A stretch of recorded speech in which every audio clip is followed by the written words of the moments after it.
F'dan il-programm jidhru xi prodotti kummerċjali.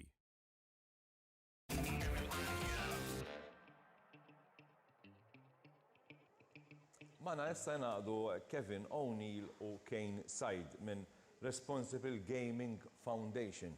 Bonġu għalikom. Bonġu. Il-kelma fondazzjoni għal lob responsabbli. Forsi iddaħluna daqsxejn waħda x'inhi l-funzjoni tagħha il-fondazzjoni. Ekku, l-għan tal-Fondazzjoni Lob Responsabbli hija li noħolqu aktar għarfien permezz ta' kampanji edukattivi, għarfien bħal kif wieħed għandu jilgħab lob ta' azzard b'mod responsabbli. Jiena inħobb naqsam il-proċess fit-tlieta meta persuni jagħtu l-attività tal-azzard. Inti għandek l-istadju, l-ewwel stadju fejn il-persuna tatwa l-attività tilab b'mod responsabbli, ġifieri tuża limiti, kontrolli kemm fuq il-ħin tagħha u kemm fuq il-flus tagħha. Għandek it-tieni stadju meta persuna tibda tirriskja xi ftit f'dawk il-kontrolli u tibda tiftaħ it-tieqa bil-mod għal ċertu problematiċi. It-tielet stadju fejn il-persuna jaqbad in-niżla sfortunatament u jidħol f'dak li ngħidulu lob patoloġiku. X'jiġifieri lob patoloġiku fejn persuna ma jsib l-ebda rikreazzjoni f'ħajtu, ma jsib l-ebda pjaċir ħlief f'dik l-attività. Allura aħna rejn noħolqu dak l-awareness. Barra mill-awareness il-Fondazzjoni temmen ukoll fit-tisħiħ ta' riċerka, noffru nissapportjaw hemm barra entitajiet li joffru alternattivi għal vizzji tal-lob u nkunu ta' spalla għall-ivvizzjat fejn aħna għandna l-linja ta' għajnuna tagħna 1777 fejn persuna tista' ċempel issemma l-karba tagħha għandna staff professjonali u ngħidu kif nista'. Naħseb l-ewwel pass trid tkun mill-individwu dejjem mhux hekk. Firri ma tistax inti tiġri wara individwu jew jiġi xi qarib tal-individwu għajnuh għax naħseb hu irid jammetti u jaċċetta l-fatt li għandu problema naħseb u javviċina lil xi ħadd bħalkom. Rej, li nixtieq nislet ukoll il-fondazzjoni għandha għan ieħor meta ġiet iffurmata fi-2014. Wieħed mill-iskopijiet ukoll kien li jkun hemm bilanċ, li toħloq bilanċ bej il-fatt li Malta kienet qed tiġi promoted biex tkun ġurisdizzjoni ta' eċċellenza fejn jidħol il-gaming u l-gambling, il-lob u l-lob tal-azzard tajjeb.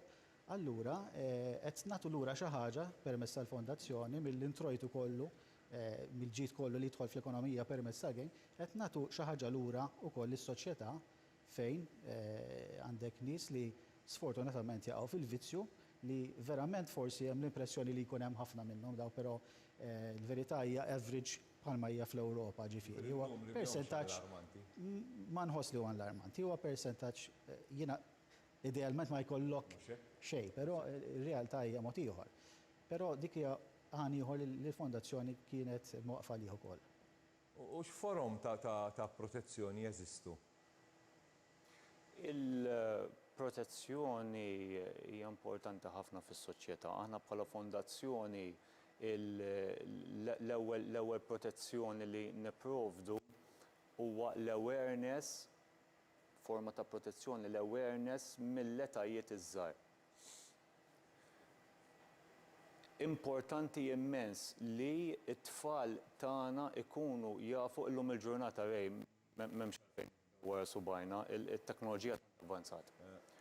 L-screen time tant avvanza, il-gaming tant avvanza, llum nitkellmu fuq kunċetti tal-lob tal-azzard fil-gaming ta' tfal tagħna, loot boxes, screen gambling, etc. Jiġifieri importanti li t-tfal tagħna jirrikonoxxu din ir-realtà u mhux it-tfal tagħna biss, anke speċjalment il-ġenituri. Kemm jiena nista' nħalli t-tifel tiegħi jilgħab quddiem l-iskrin matul il-ġurnata, jiddependi skont l-età.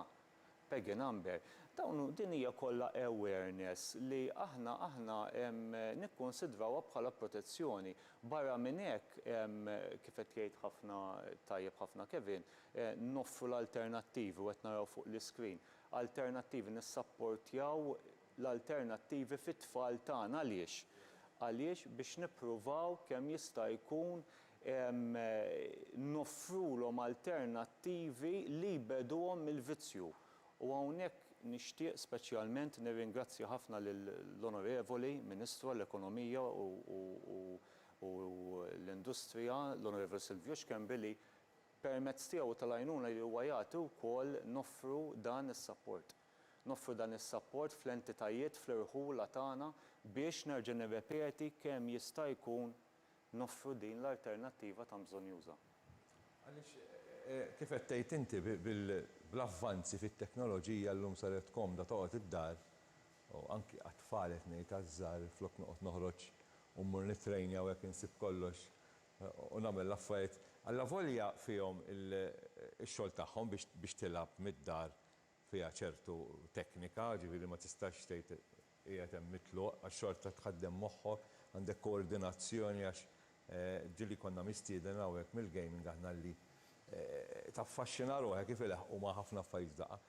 Biss fil-fatt mhijiex attività ħażina minn nfisha. Eżatt, biss il-ħinijiet imbagħad li jagħmlu hemmhekk għax inti ma tkunx taf ma mhux bħal jekk mur tilgħab logħba futbol ejjejt għandi bżonn nistrieħ dik isek hemm qiegħed mistrieħ. Ġifieri d-differenza anke minn dik. Hemmhekk qiegħed rej għaliex inti tipikament tintilef il-ħin tkun taf kif il-ħin. U allura inti ħadd probabbilment ħin minn xi attività oħra, forsi fiżika wkoll li hija importanti wkoll. Ekku, ġifieri għall-futur hemm xi ħaġa preparata biex forsi nkomplu nisħqu iktar fuq il-bniedem għandu isma' il-ħin tiegħek sem u jieqaf. Jekk mort tilgħab logħba futbol għandek 45 minuta u għandek half time, speċi ta' għandek ħin. Għalhekk għandek xorta jkollok ħin għal meta qiegħed tilgħab. Ċertament, dak huwa messaġġ li ħajbqa' jipperpetwa tul iż-żmien sakemm tkun imwafqa l-fondazzjoni wieħed minn ħafna illi nippromovu żvok alternattivi jekk hemm soċjetajiet pereżempju kulturali, mużikali, edukattivi, sportivi, dawk nippruvaw ngħinuhom biex jekk ikollhom xi proġetti żgħar fejn jistgħu jemmeljoraw il-faċilitajiet tagħhom, aħna disposti li intuhom dik l-ispalla, intuhom dik l-għajnuna li għandhom bżonn biex ikomplu ikatru dat tip ta' żvok fit-tfal tagħna. U l-messaġġ huwa mirat għall-tfal jew għall-ġenituri? Kulħadd.